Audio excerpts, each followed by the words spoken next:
Hello everyone, myself Kavita and welcome back to all of you in my YouTube channel Economics at a Point। अगर आप इस channel पे नए हैं तो प्लीज मेरे चैनल को लाइक शेयर एंड सब्सक्राइब करें एंड बेल आइकन को प्रेस करें फॉर द लेटेस्ट अपडेट्स के लिए। लास्ट हमने प्राइस इलास्टिसिटी ऑफ डिमांड में डिग्रीज ऑफ इलास्टिसिटी कंप्लीट करी थी। आज हम कंटिन्यू करेंगे factors affecting price elasticity of demand.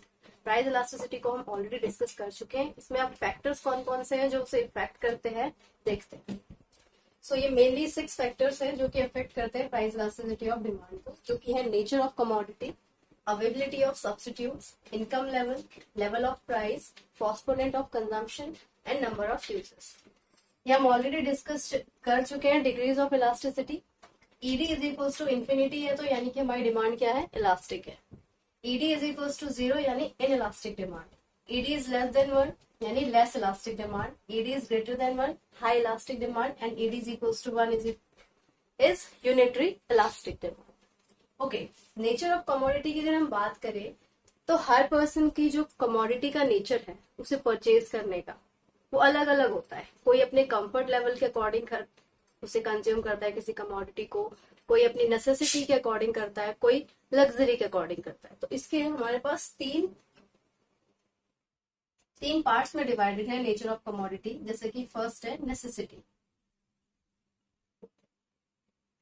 Second आ जाते हैं हमारे पास comfort and third luxury.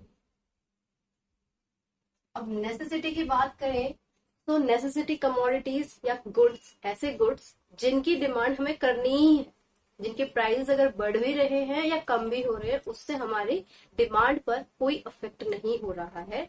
So that is called necessity goods. तो नेसेसिटी गुड्स की डिमांड की वजह से जो हमारी इलास्टिसिटी ऑफ डिमांड है वो क्या होगी, यहाँ पर elasticity of demand is equals to 0 यानी इन इलास्टिक डिमांड हो। इन इलास्टिक डिमांड यानी कि प्राइस बढ़ रहा है या कम हो रहा है, उससे डिमांड में कोई चेंज नहीं हो रहा है। नेसेसिटी गुड्स जैसे कि मेडिसिन हो गई, अब मेडिसिन को कोई भी कंज्यूम तो करेगा ही, चाहे प्राइस उसके बढ़ रहे हैं चाहे कम हो रहे हैं मार्केट में। ओके, नेक्स्ट आता है कंफर्ट। अब कंफर्ट में जैसे कि यहाँ हमने मेडिसिन का एग्जाम्पल लिया, यहाँ कंफर्ट में जैसे कि हम एग्जाम्पल ले लेते हैं, एलईडी टीवीज आ गई, फैंस आ गए, रेफ्रिजरेटर आ गया, जो कि हमारे कंफर्ट के लिए है। ऐसे गुड्स जो कि कंफर्ट के लिए है। ओके, तो अगर इनके प्राइसेस बढ़ जाते हैं मार्केट में तो इससे डिमांड पर क्या इफेक्ट होगा, तो यहाँ पर इलास्टिसिटी ऑफ डिमांड जो है वो इलास्टिक होगी, यानी कि उसमें जो चेंज आएगा वो इलास्टिक है। नेक्स्ट आ जाता है लग्जरी। अगर लग्जरी गुड्स जैसे कि हमारे कार्स हो गई, एसी, डीवीडी प्लेयर्स हो गए।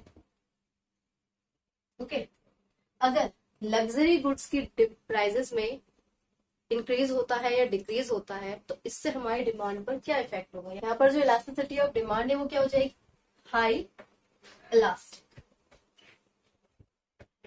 यानी ईडी इज ग्रेटर देन 1। और यहाँ पे elasticity of demand is equal to infinity हो सकती है या फिर हम elasticity of demand is less than 1 भी बोल सकते हैं। ओके, यहाँ पे प्राइसेस में चेंज होने की वजह से डिमांड में चेंज होगा लेकिन वो कम होगा। वही है लग्जरी गुड्स की वजह से अगर प्राइसेस उसके बढ़ते हैं, जैसे अगर मान लो कार के प्राइसेस बढ़ जाते हैं या कार के प्राइसेस कम हो जाते हैं, अब कार के प्राइसेस कम हो गए तो एकदम से उसकी जो डिमांड है वो बढ़ जाएगी। ओके, तो यहाँ पर जो इलास्टिसिटी ऑफ डिमांड है वो क्या होगी, हाई इलास्टिक यानी ग्रेटर देन 1। नेक्स्ट हमारे पास आ जाता है availability of substitutes. Availability of substitutes मतलब होता है किसी कमोडिटी का सब्स्टिट्यूट अगर मार्केट में अवेलेबल है तो। ओके, जैसे कि फॉर एग्जांपल हम पेप्सी एंड कोक का एग्जांपल ले लेते हैं। अगर मार्केट में पेप्सी के प्राइसेस बढ़ जाते हैं तो हम क्या करेंगे, हम उसकी डिमांड कम कर देंगे और हम कोक पे शिफ्ट हो जाएंगे, कोक की डिमांड बढ़ा देंगे, है ना। अगर पेप्सी के प्राइसेस मार्केट में बढ़ रहे हैं तो हमें पता है उसका सब्स्टिट्यूट अवेलेबल है मार्केट में, हम पेप्सी की जगह कोक पीना स्टार्ट कर देंगे। ओके, वही अगर मान लेते हैं अगर कोई सब्स्टिट्यूट अवेलेबल ही नहीं है मार्केट में, सिर्फ पेप्सी ही है, उसके अलावा कोई सब्स्टिट्यूट अवेलेबल ही नहीं है मार्केट में, तो हम क्या करेंगे? तो उससे क्या इफेक्ट होगा? यहाँ पर पेप्सी के साथ कोक का सब्स्टिट्यूट अवेलेबल था, यानी अगर सब्स्टिट्यूट्स अवेलेबल है तो डिमांड जो होगी वो इलास्टिक होगी, यानी कि ED is equals to infinity, elastic demand. वहीं अगर कोई सब्स्टिट्यूट अवेलेबल ही नहीं है, ओनली सिर्फ पेप्सी ही है मार्केट में, देन नो सब्स्टिट्यूट्स अवेलेबल, कोई सब्स्टिट्यूट ही नहीं है, तो यहाँ पर डिमांड क्या हो जाएगी? Elasticity of demand is equals to zero, यानी इन इलास्टिक डिमांड। डिमांड में कोई चेंज ही नहीं होगा, प्राइस बढ़ रहे हैं कम हो रहे हैं, उससे डिमांड पे कोई चेंज ही नहीं हो रहा है। ओके, ये आ गया availability of substitute. Then third आता है इनकम लेवल। इनकम लेवल से क्या फर्क? इनकम लेवल क्या है? जैसे कि किसी कंज्यूमर की इनकम हाई इनकम होती है, किसी की लो इनकम होती है। सो जिनकी हाई इनकम है, ऐसे पर्सन जिनकी इनकम हाई है, तो अगर किसी कमोडिटी के प्राइसेस बढ़ भी रहे हैं या कम भी हो रहे हैं तो उनकी डिमांड पर तो कोई इफेक्ट होगा नहीं, वो तो उसकी डिमांड तब भी करेंगे। सो यहाँ पर इलास्टिसिटी ऑफ डिमांड, जिनकी हाई इनकम है उनके लिए इलास्टिसिटी ऑफ डिमांड क्या हो जाएगी? इलास्टिक या फिर लेस इलास्टिक। जिनकी लो इनकम है, सो उन पर्सन की डिमांड पर क्या इफेक्ट पड़ेगा? वहां पर इलास्टिसिटी ऑफ डिमांड जो है हमारी हो जाएगी हाई इलास्टिक। ओके, अब हमारे पास आता है फोर्थ पॉइंट फैक्टर्स का, लेवल ऑफ प्राइस। यानी प्राइस के लेवल के हिसाब से अगर हम देखें तो ये भी दो पार्ट्स में डिवाइडेड है। अगर एक्सपेंसिव गुड्स होंगे और इनएक्सपेंसिव गुड्स होंगे,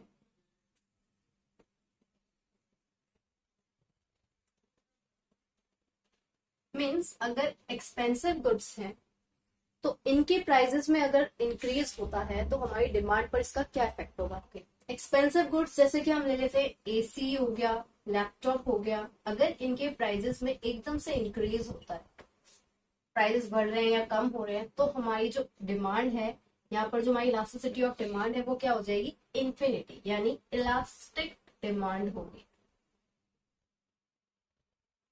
ओके, वही अगर इन एक्सपेंसिव गुड्स की बात करें, इन एक्सपेंसिव यानी मैच स्टिक्स ले लिया, नीडल ले ली, ओके, अगर इनके प्राइसेस इंक्रीज होते हैं तो इससे तो कोई इफेक्ट नहीं पड़ेगा ना, यानी यहाँ पर जो हमारी इलास्टिसिटी ऑफ डिमांड है वो क्या होगी?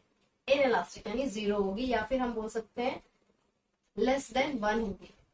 मीन्स अगर गुड्स एक्सपेंसिव है, उनके प्राइसेस में अगर डिक्रीजेस हो रहे हैं, एसी और लैपटॉप है, अगर उनके प्राइस कम हो रहे हैं तो हमारी इलास्टिसिटी ऑफ डिमांड यहाँ पर क्या होगी? इन्फिनिटी होगी, यानी चेंजेस आएंगे उसमें। वही अगर इनएक्सपेंसिव गुड्स है जैसे कि मैच स्टिक्स, नीडल, इनके अमाउंट पहले ही लो है तो इस पर तो कोई ज्यादा इफेक्ट नहीं होगा ना, यहाँ पर हमारी इलास्टिसिटी ऑफ डिमांड क्या है? जीरो या फिर लेस देन 1 ही रहेगी। प्राइस बढ़ रहे हैं घट रहे हैं उससे कोई इफेक्ट नहीं होगा, हमें वो मैच स्टिक तब भी खरीदनी है तब भी खरीदनी है। लेकिन अगर वही हम एक्सपेंसिव गुड्स की बात करें तो एक्सपेंसिव गुड्स में अगर प्राइसेस इंक्रीज है तो हम उसको नहीं खरीदेंगे उस टाइम पे, लेकिन अगर उसके प्राइसेस एकदम से डिक्रीज हो जाते हैं तो अब हम उसकी डिमांड करना स्टार्ट कर देंगे। ओके, सो यही बेसिकली यहाँ पे पॉइंट था। नेक्स्ट है पोस्टपोनेंट ऑफ कंजम्पशन। पोस्टपोनेंट मतलब होता है पोस्टपोन कर देना, यानी डिले कर देना। अगर आप अपने कंजम्पशन को डिले कर सकते हो तो इसमें आप देखते हैं क्या पॉइंट्स हैं। पोस्टपोनेंट मीन्स यानी डिले करना, अगर आप अपने कंजम्पशन को डिले कर सकते हो। मीन्स अगर आप अपने कंजम्पशन को डिले ना कर सको, ओके, जैसे मान लेते हैं अगर कोई चीज हमें अर्जेंसी है, अगर हमें उसकी इमीडिएट रिक्वायरमेंट है, फॉर एग्जाम्पल मेडिसिन है, वो हमें अभी चाहिए, अभी उसकी रिक्वायरमेंट है, ओके, इन फ्यूचर में नहीं है, अभी रिसेंटली हमें उसकी रिक्वायरमेंट है, तो उस टाइम पे उसकी जो डिमांड है वो क्या होगी? अगर प्राइसेस बढ़ रहे हैं, उस टाइम पे प्राइस बढ़े भी हुए हैं उस मेडिसिन के या कम भी है, तो उससे हमारी डिमांड पर तो कोई इफेक्ट नहीं होने वाला है ना, हम उसे तब भी कंज्यूम करेंगे। तो यहाँ पर जो हमारी इलास्टिसिटी ऑफ डिमांड है वो क्या हो जाएगी? यहाँ पर हमारी इलास्टिसिटी ऑफ डिमांड क्या हो जाएगी? इन इलास्टिक, यानी कि ED is equals to zero. Inelastic demand यानी प्राइसेस के चेंज होने की वजह से डिमांड पर कोई इफेक्ट नहीं हो रहा है। नेक्स्ट वही अगर हम बात करें, अगर हम डिले कर सके अपने कंजम्पशन को, अगर हम डिले कर पाए, जैसे फॉर एग्जांपल बिस्किट्स हो गए, कोल्ड ड्रिंक्स हो गई, एग्जाम्पल ले लिए हमने, बिस्किट्स हो गई, कोल्ड ड्रिंक्स हो गई, हमें इसकी रिक्वायरमेंट है, लेकिन हम इसे डिले कर सकते हैं, हम आज नहीं ले रहे, हम इसको कल इन फ्यूचर में ले लेंगे। ओके, सो ऐसे गुड्स जिसको हम डिले कर सके, पोस्टपोन कर सके, तो उसकी जो इलास्टिसिटी ऑफ डिमांड है वो क्या हो जाएगी, यहाँ पर elasticity of demand is equals to infinity. Infinity यानी इलास्टिक डिमांड, या फिर हम यहाँ बोल सकते हैं लेस इलास्टिक डिमांड, यानी ईडी इज लेस देन 1 भी हो सकता है। ओके, लास्ट पॉइंट देखें हम, तो फैक्टर्स जो अफेक्ट करते हैं प्राइस इलास्टिसिटी ऑफ डिमांड को, होंगे number of uses. Number of uses में ऐसी कमोडिटी जिसका कितने नंबर ऑफ यूजेस में हम उसका यूज करते हैं, मीन्स फॉर एग्जाम्पल से मिल्क है, मिल्क को अगर हम नंबर ऑफ यूजेस में उसका यूज करते हैं, मीन्स मिल्क से हम कर्ड भी बना सकते हैं, घी भी बना सकते हैं, चीज भी बना सकते हैं, टी, कॉफी एक्सेट्रा एक्सेट्रा। सो अगर मिल्क के प्राइजेस कम हो जाते हैं, मीन्स अगर मिल्क के प्राइजेस कम हो जाते हैं, तो इसकी वजह से क्या होगा, हम मिल्क को ज्यादा कंज्यूम करेंगे, उसका कंजम्पशन क्या होगा, ज्यादा हो जाएगा, यानी डिमांड उसकी बढ़ जाएगी। तो इसकी वजह से हम क्या करेंगे, मिल्क से हम कर्ड भी बना लेंगे, चीज भी बना लेंगे, एक्सेट्रा एक्सेट्रा। ओके, लेकिन अगर वही, तो यहाँ पर जो डिमांड है, इलास्टिसिटी ऑफ डिमांड, इस केस में क्या हो जाएगी, elasticity of demand is equals to elastic, यहाँ पर elasticity of demand is equals to क्या हो जाएगी, इन्फिनिटी, यानी इलास्टिक डिमांड। ओके, यहाँ पे हम नंबर ऑफ यूजर्स में मिल्क को यूज कर रहे हैं। वही अगर मिल्क के प्राइसेस जो है वो बढ़ जाते हैं, मिल्क के प्राइसेस में इंक्रीज हो गया, तो क्या अब हमारा कंजम्पशन बढ़ेगा, नहीं, हम अपना कंजम्पशन कम कर देंगे, सिर्फ मिल्क को उसी पर्पज के लिए यूज करेंगे जिसको हम मेनली जिस पर्पज के लिए उसको लेके आएंगे, मीन्स फॉर टी के लिए या कॉफी बनाने के लिए लेके आ रहे हैं उसको, हम सिर्फ उसी में उसका यूज करेंगे, हम उसे ना कर्ड, चीज, घी वगैरह ये सब नहीं बनाएंगे, क्योंकि उसके प्राइसेस ऑलरेडी हाई है। ओके, तो यहाँ पर जो हमारी इलास्टिसिटी ऑफ डिमांड है वो क्या हो जाएगी, इन इलास्टिक डिमांड, यानी 0, या फिर हम बोल सकते हैं less elastic demand, it is less than 1, means prices के चेंज होने की वजह से जो है डिमांड पर कोई इफेक्ट नहीं हो रहा है, प्राइस घट रहे हैं या बढ़ रहे हैं, हमें तब भी वो मिल्क जो है उस पर्पज के लिए चाहिए।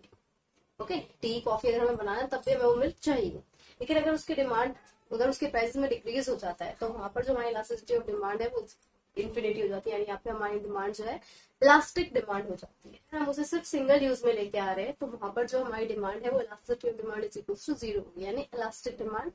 और अगर हम उसे नंबर ऑफ यूजेस में लेके आ रहे हैं, प्राइसेस में कमी होने की वजह से, अगर हम उसे नंबर ऑफ यूजेस में लेके आ रहे हैं यूज में, तो वहां पर हमारी डिमांड होगी elasticity of demand is equal to infinity. Okay, elastic demand. So यही थे हमारे 6 फैक्टर्स जो कि प्राइस इलास्टिसिटी ऑफ डिमांड को अफेक्ट करते हैं। क्योंकि फर्स्ट था नेचर ऑफ कमोडिटी, जिसमें नेसेसिटी, कंफर्ट एंड लग्जरी में जो हमने 3 पार्ट्स में इसको डिवाइड किया था कि नेसेसिटी, कंफर्ट और लग्जरी के अकॉर्डिंग जो है पीपल्स अपनी अपनी वांट्स के हिसाब से अपनी जो डिमांड है उसको सेटिस्फाई करेंगे। नेक्स्ट था अवेलेबिलिटी ऑफ सब्स्टिट्यूट्स, अगर मार्केट में सब्स्टिट्यूट्स अवेलेबल है तो क्या होगी हमारे price elasticity of demand, and substitutes available नहीं है तो हमारी प्राइस इलास्टिसिटी ऑफ डिमांड क्या होगी वो।